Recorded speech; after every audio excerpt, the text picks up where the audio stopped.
네, 안녕하십니까. 신지식인 정인태입니다. 저는 국립한국복지대학교 특임교수를 역임했습니다. 대통령 자립, 자택 고립, 전쟁 상황이라면 이 주제로 말씀을 드리겠습니다. 그러니까 대통령이 이 서초동 집에서 출퇴근을 하고 있는 거예요, 지금. 계속 그 논란이 많았습니다. 저는 윤 대통령이 부디 우리 국민들을 이 고통 속에서 벗어나게 해줬으면 좋겠다라는 생각을 간절히 합니다. 그래서 그동안 윤 정부, 문 정부 속에서 얼마나 국민들이 힘들었습니까? 이 잘못된 소주성 정책이나 부동산 정책들, 또 대북 정책들, 이 속에서 국민들이 많이 힘들었는데, 그래서 이 국민들이 그 촛불 시위 속에서 새로운 희망을 갖고 문정부를 밀었으나 실망을 하고, 그리고 이제 윤석열 대통령을 지지했단 말이죠. 그럼 윤석열 대통령이 진짜 국민을 위하여 국민이 주인인 나라를 만들겠다 그랬으면 그 약속을 지켜야 되는데 계속 악재가 터지고 있는 거예요. 그러니까 대통령은 긴급 상황, 그러니까 대통령은 그냥 일반 시민이 아니에요. 일반 시민이 아니기 때문에 청와대에서 업무를 보면서 대통령의 이 관저가 최대한 집무실과 가까운 데에 있어야 되는 거죠.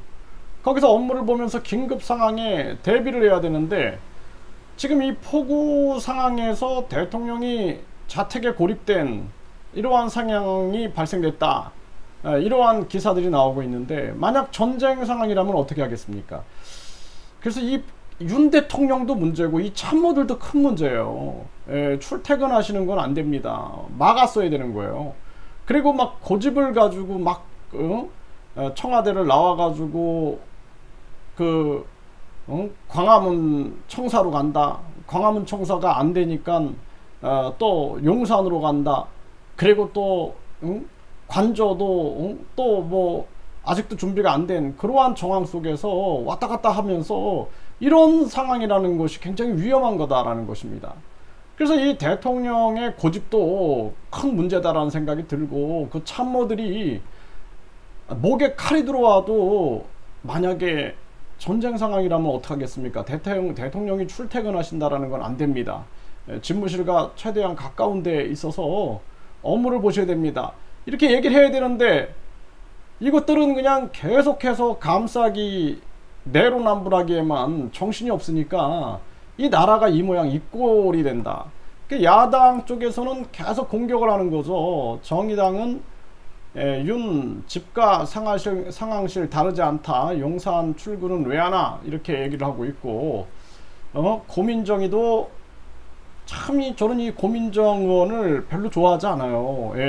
저는 이 권력에 줄 서는 사람들, 이런 사람들을 참 안 좋아하는데, 수도권 포구의 고민정, 이래서 대통령은 청와대에 있어야 한다고 했다, 뭐 이렇게 이제 비판, 공격이 나오는 거죠.